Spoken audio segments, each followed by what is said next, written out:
All right, so here's what I thought I would do today. And ladies, I'm going to let y'all decide if this is a good idea or a bad idea, okay? Because it's your day. But I thought I would give you a question that if you want to throw it out over Mother's Day lunch and create some really good conversation, you can. And mothers, if you have a son or a daughter, a grandson or a granddaughter who's maybe making some decisions that you aren't particularly really fond of, you know how that goes, and y'all have some opinions. Very rarely do y'all have opinions on what we're doing, but if you have some opinions, you can use this question, all right? So the question is this: what do you do when the opportunity of a lifetime requires a one-time compromise? Or another way to say it is this: what do you do when you're facing a big opportunity, but you feel like to get that big opportunity, you just got to have a tiny little, compromise in some way? Maybe it's a job opportunity, a career opportunity, some sales opportunity, and you're thinking, okay, this would be so huge, this would make such an impact, but in order to make it happen, I probably just don't need to disclose this amount, this little piece of information. I'll tell them everything else, it's fine, but, just this one thing. Or it may be a relational deal, and you've been waiting and waiting and waiting, or hoping, whatever the case may be, and now there's a chance for you to have that relationship you've always wanted to have. But in order to do it, if you were being honest, you'd say, okay, I do need to ignore just a few red flags. Or just a little stuff, values-wise, maybe we don't line up, or, I don't know if this would be the best partnership normally, but in this situation, I think there's so much opportunity, and you feel a sense that you want to push those values to the back burner, those concerns, just push them to the back of your mind for a little bit. It may be a financial deal. It's just like, oh my gosh, this would set us. And okay, one time I may have to play in some gray areas I don't normally play in, but it'd be okay in this one instance, and because look what the payoff is going to be.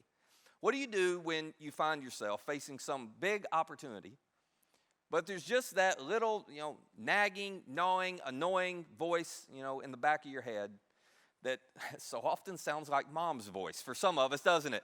That's going, I don't know, you should, and what about, what do you do when you got that big opportunity? It's going to require this little one-time compromise. And then let me ask you this. Imagine, what would you do if it was an opportunity that you had been waiting with no hope for 13 years to get?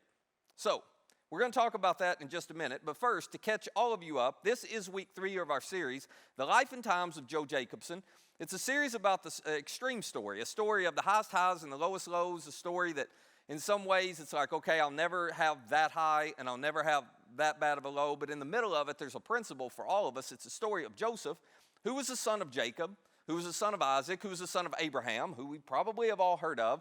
But the thing about all 4 of these gentlemen is this: each of them had had a personal encounter with God, but that was all they knew about God. And I think this is important to the story.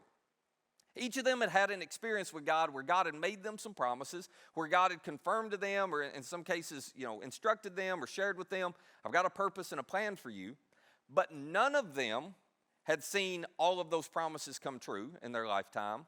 And this was their interaction with God. It was the only thing they knew about God. They didn't have the benefit that we have. They didn't have the New Testament scriptures. They didn't have the Old Testament scriptures. They certainly knew nothing about Jesus and, communicating and demonstrating to us what God was like. They didn't have the confidence that, he died and rose again, so, he's got my best interests at heart.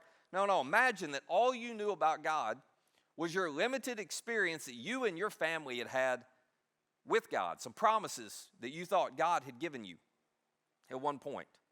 This is all Joseph had.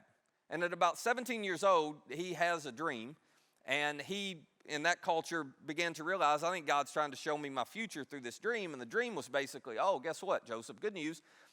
Eventually, you're going to be in a position of power where your entire family, including all other 10 brothers at the time that you have, they're all going to bow down to you. They're all going to basically follow you. And he was the youngest at the time. It's like, no, you're going to be in charge. So Joseph had this experience that his father, his grandfather, his great-grandfather had, where he's like, okay, I think God has a purpose for me. I think he has a plan. Here's a promise.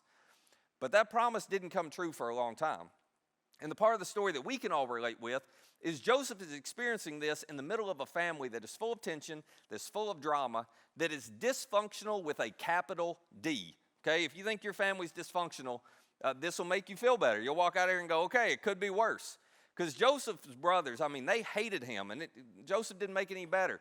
He was his father's favorite. He flaunted that. He taunted his brothers over it. And then when he had this dream, he did what any 17-year-old would do. He went and poured a little salt in the wound and told his brothers, hey, not only does Dad love me most, but God loves me most. Is God giving y'all any dreams about your future? Oh, no, he doesn't care about you as much. Let me tell you what God told me. You're all going to bow down to me. Aren't you excited? I mean, it was terrible family drama, so dysfunctional that eventually when Joseph's dad sent him to go check on his brothers who were out in the field shepherding Jacob's sheep, they saw their opportunity. They hated him so much, they decided to kill him. I told you, you thought your family was bad. Well, you hadn't had any inter-family murders yet. So there's a worse level you can get to because they decided to kill him, and they would have killed him if it wasn't for the fact that one of the brothers decided, no. We don't have to kill him. We can just fake his death. We can convince our dad that a lion, a bear, somewhere along the trip that Joseph got killed. We'll tear up this beautiful coat that dad gave him. We'll put blood on it. We'll convince dad. It'll be easy to do. And then we'll sell him into slavery. We'll make money off of him. This is, a win-win scenario. And so that's what they do. Joseph goes from, all the prestige and, all the position and all the fun of being daddy's favorite to overnight he's a slave. And he's taken down by Midianite slave traders to Egypt, where he's sold to Potiphar, captain of Pharaoh's guard. And he becomes a slave there. And eventually we've talked about this over the last couple of weeks. He makes a choice, and I can only gather, it's just my opinion, but I can only gather that the reason Joseph made this choice is because he hadn't lost hope that God had a purpose and a promise for him.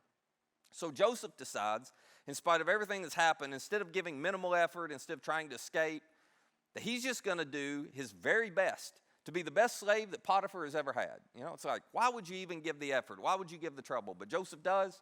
Potiphar ends up putting him over his entire state and trusting him, which isn't that great of a reward, right? You're still a slave. You just got a little bare slave quarters than most people.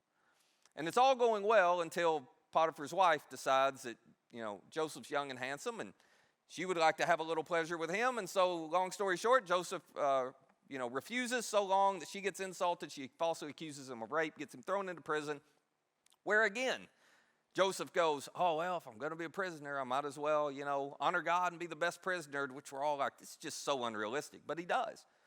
And he ends up, it's almost comical. He ends up, the prison warden puts him over running the prisoners for him, Again, not the reward you want, is it? Not the reward you want. It's like, oh, great. Well, I'm still in prison, but at least I'm, got some responsibility. I have to work extra hard while I'm in prison. This was Joseph's life. And throughout the entire story, and this has been the point of the series, throughout the entire story, there is this strange, odd, frustrating statement that the writer drops in again and again and again in all of these terrible circumstances. We keep reading this statement, the Lord was with Joseph, which causes us all to scratch our heads and go, oh, but that's not how it's supposed to work. And I think this is the whole point of the story, that we have to understand God can be with us and still not make things right for us. That's part of life. That God can be with us and he can cause everybody around us to experience success, but not us. That it is possible, in other words, for God to be with us and for life still not to be fair and life still not to be good. And this was Joseph's life. He kept making the right choice, doing the right thing, and everybody around him benefited, and he never seemed to benefit. But, again, I think he did it because he held on to this notion, which, if we were honest, I think most of us would admit, that's crazy. You shouldn't even keep believing that, Joseph. But he held on to this notion. No, I think God has a purpose and a plan for me. So I'm going to keep doing the next right thing. And so there he is, and this is where we left off last week. There he is in prison, and he's managing the prisoners, and he has no hope. I mean, imagine, you're a foreigner in Egypt. You're a Hebrew. You're a slave. You've been accused of rape. You've had your chance. It's like, this is his life. He's got a life sentence right there in the dungeon. This is not going to turn out well. And while he is sitting there in prison, doing what he was doing in prison, the writer tells us this, that sometime later, the cupbearer and the baker of the king of Egypt, who's Pharaoh, offended their master, the king of Egypt. Now, real quick, I just need to give you some context about this. So the cupbearer and the baker for Pharaoh were actually really important roles because they had direct influence on the health and security of Pharaoh. Because back in those days, if you wanted to have an assassination attempt, the way you would most often do it is you would drop something into the food of the king, or you would drop something into the drink of the king. So that was the whole role of the cupbearer. The cupbearer would drink whatever the king was about to drink. He would just drink it first, and the king would watch and 5 minutes later, if he was still breathing, they'd be like, okay, good to go, you know. If it was not, he's like, oh, get a new cupbearer, but I missed me on that one. That was the cupbearer's job. You know, the baker, obviously, big deal, you know. So we don't know exactly what happened, all right? We don't know what happened. We don't know if they were negligent in their duties. We don't know if the baker just served up, 3 bad meals in a row. We have no clue what happened, but Pharaoh got ticked with both of them. That's the point of the story. And so what Pharaoh does is what you would expect. He was angry with his 2 officials, the chief cupbearer and the chief baker, and he put them in custody in the house of the captain of the guard. Oh, imagine this. It's like we knew it was coming. In the same prison where Joseph was confined. And then the writer tells us the captain of the guard assigned them to Joseph, and he attended them. Congratulations, Joseph. You have 2 high-profile prisoners now that you have to take care of. And so, some time passes. As time always passes in prison, slowly. Maybe you've never been there, but if not, ask somebody. It's very slow, right? Some time passes.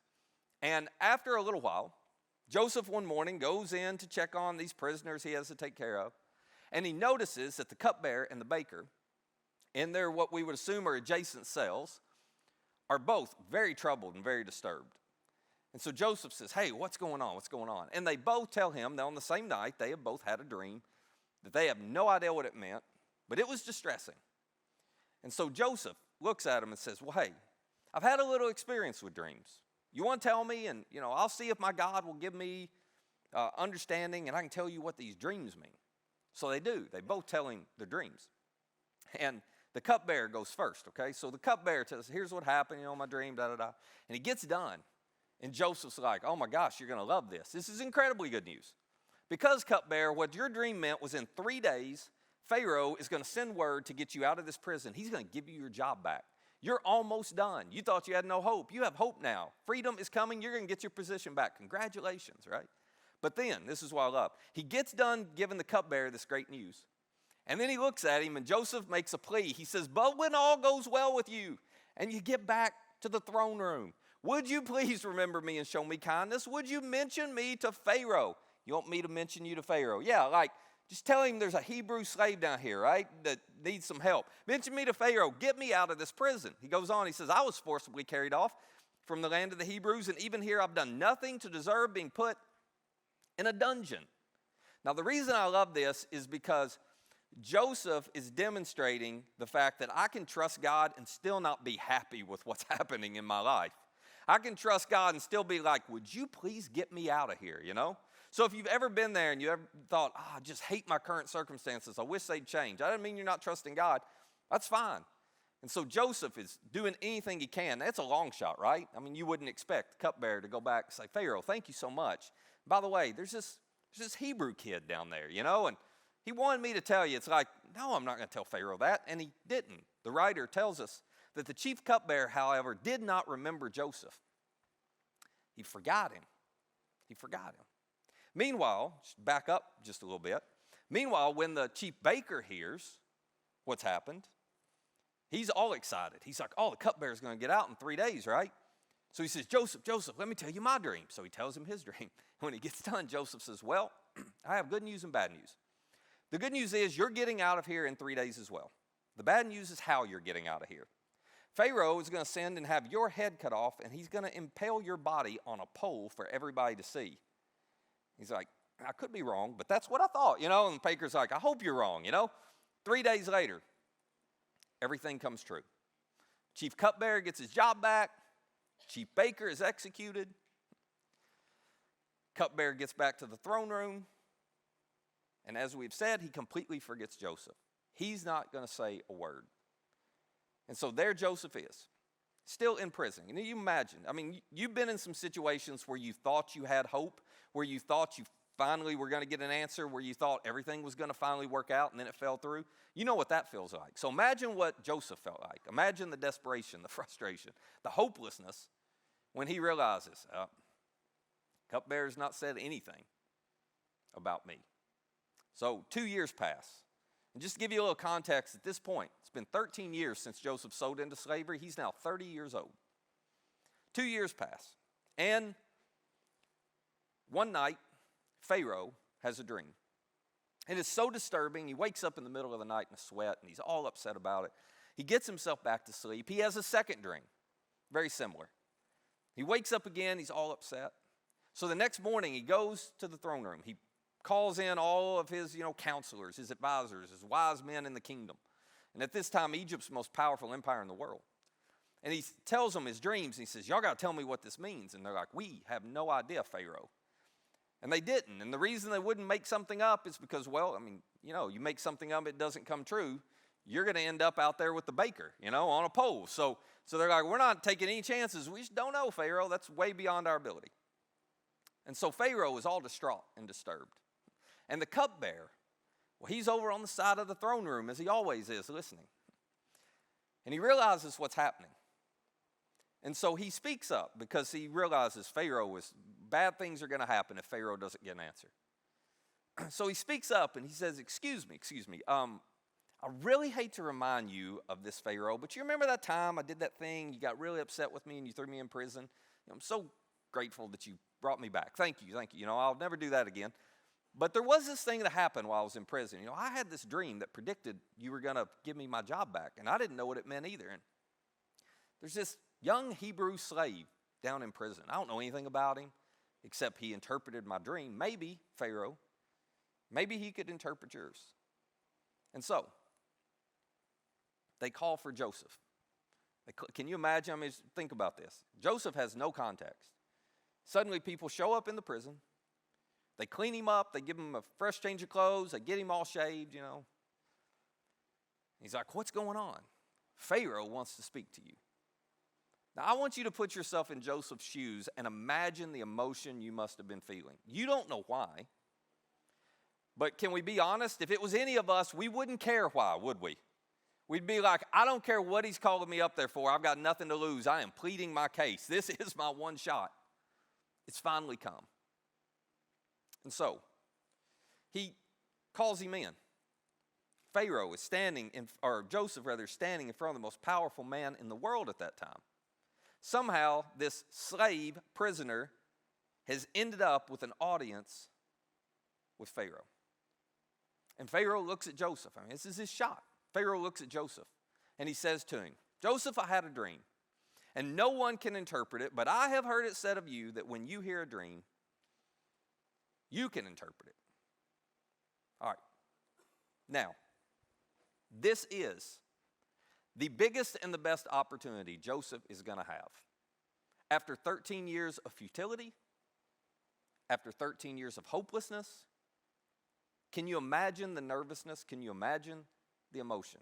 We have big opportunities come into our lives. We get so excited about them, but nothing with the emotion of this.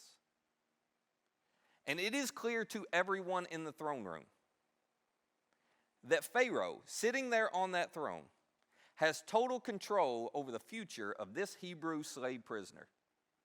The outcome of Joseph's life, it's going to be determined in this moment. It's obvious to everybody. It's going to be determined by Pharaoh. So this is the moment that Joseph's answer is to be, yes, sir, I can interpret it.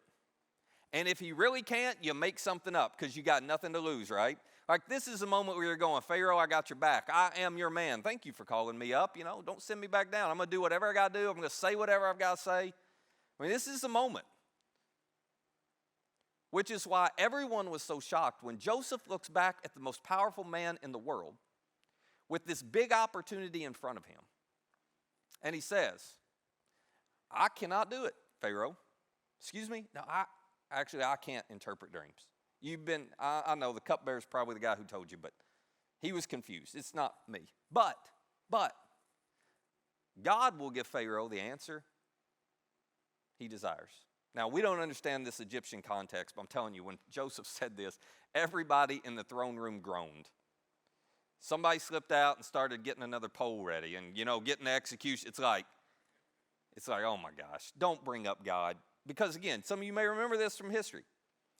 Pharaoh, sitting on the throne, believed he was God. Now, they believed in multiple gods, but he believed he was one. And basically what Joseph did as a Hebrew slave prisoner is look at the most powerful man in the world and say, you're God. You can't figure that out. Well, I can't figure it out, but I got a God that's a little more powerful than you, and I think he'll be able to figure this out. So just hang with me for a minute. I mean, everybody in the throne room is like, oh my gosh, how could you do that? Do not bring that up. But Pharaoh, he's desperate. And they believed in multiple gods, so Pharaoh's thinking to himself, okay, well, if you can prove that your God is better than, more powerful than me, and if he can interpret this, then I'll take it, We'll just add your God to the list of Egyptian gods that we have. And so, Joseph interprets it. Pharaoh tells him the dream, and basically Pharaoh's, had two different dreams and meant the same thing, and Joseph says, okay, here's what God says they mean. Egypt is about to have 7 years of extraordinary abundance with your crops. It's going to be 7 years like you have never seen before. It's going to be 7 years that you're just going to have money flowing everywhere. But following that, Joseph says, God's telling you there's going to be 7 years of famine and scarcity that are worse than you have ever experienced before. It's going to wipe out anything you've got with the first 7 years. So, Pharaoh, this is what God's trying to warn you about. This is what he wants you to know. And everybody in the throne room, just kind of takes a deep breath and waits to see. And then Joseph does the most ridiculous thing. Instead of shutting up, Joseph decides to give Pharaoh, the most powerful man in the world, some unsolicited advice on how to handle the situation. So he looks at Pharaoh and he says, now, before I'm done, I've actually got a plan I want to give you, maybe you'll consider. I think it's going to be a really good political and business plan here. Here's what I would suggest you do. I would suggest that you find somebody that you really trust, somebody who's extremely good at managing, all of this revenue. And I would suggest that you implement a 20% tax on all the Egyptians for all the crops over the next 7 years, because we all know what farmers do when they have a good year. They go buy new trucks, tractors, and Rangers. That's what all farmers do when they have a good year, right? So he's going, they will blow it all if we don't do something. So I want you to, farmers, we love you. But anyway, so he's like, I want you to, take a 20% tax. Take a fifth of everything that they get. They'll still have plenty to live on. They will enjoy it. Let them do what they want with the rest of it. But let's hold 20% for 7 years. And then, when the famine hits, Pharaoh, you'll have so much grain stored up that you will have enough food to provide and to sell back to the Egyptians and the surrounding peoples to get through the years. Excuse me, Joseph, where'd you come up with that plan? Well, down in prison, you got a lot of time, and they offer educational courses. So I took Egyptian macroeconomics and Egyptian political science. It sounded good. It's like what in the world? This is so absurd. It's like, here's a Hebrew slave prisoner advising Pharaoh. But it's an extraordinary plan. And so once Joseph is done, all the advisors in the room are holding their breath. And I think they're all secretly going, actually, that's a really good idea. I think I want to be the man he puts over all that. Maybe he'll pick me. Maybe he'll pick me. So they're all shocked when Pharaoh looks back at Joseph. And he says, since God has made all this known to you, there is no one so discerning and wise as you, Joseph. To which everybody in the room was like, he's a prisoner. Yeah, but did you hear that plan? None of y'all could come up with a plan. He came up with the plan, right? So he goes on, he says, you shall be in charge, Joseph, of my palace. Excuse me? Yeah, I'm putting you in charge. All my people, including all these guys around here, are really going to be ticked with you. They are to submit to your orders. Only with respect to the throne, Joseph, will I be greater than you. So Pharaoh looks at Joseph and says, I hereby put you in charge of the whole land of Egypt. And Joseph goes from a prisoner to a prime minister of Egypt in about 2 hours. Now, I know that sounds ridiculous. And I know it's easy to go, oh my gosh, that has to be a made-up story. And I get all that. And I don't want to go into all the reasons why this could have happened. But for those of you who are hung up there, let me just tell you this real quick. The reason Pharaoh would do this is because of how much in that culture at that time they valued divine intervention, okay? So if you were somebody, it didn't matter where you were, your lot in life, if you were somebody who it looked like you had a special connection with God and that God spoke to you and divinely intervened for you, well, suddenly you got credibility. And this is exactly what's happening. Pharaoh realizes, he's interpreted the dream right. His God, and he didn't know anything about his God either, but his God clearly is, made him someone special and given him some unique wisdom. So I want to bring his God in. We're just going to put him in charge of everything. So that's how it happened. But that's not the point of the story, okay? That's how it happened, but that is not the takeaway. I hope if you're in a situation that's terrible, I hope that at some point in the near future, God is going to do something miraculous for you, and it's just going to all change and be better. But there is no promise that's going to happen. That is not what you take away from this story. Here's what you take away from this story. That Joseph was willing to do the right thing, even if it didn't end right for him. That Joseph, think about this, that Joseph was standing in front of the most powerful man in the world, and he was the only one in the throne room who didn't believe Pharaoh controlled his future, and Pharaoh held the outcome of Joseph's life in his hands. Joseph was the only one who believed, I'm just going to do the right thing because I know it seems like Pharaoh's in charge, but Pharaoh's not actually in charge of my life. God is. Pharaoh's not actually in control of the outcome. God is. So in this moment, when I am tempted to lie just a little bit, in this moment when I'm tempted to say whatever I've got to say and do whatever I've got to do for things to go well with me here, in this moment when this is literally a once-in-a-lifetime opportunity, and I am tempted to push my values to the back. Let's not talk about God right now. I mean, he thinks he's a God. Let's just not bring, in this moment, Joseph decided, nope, I'm just going to remain true to what I value because I don't think he actually controls my future. I believe God does.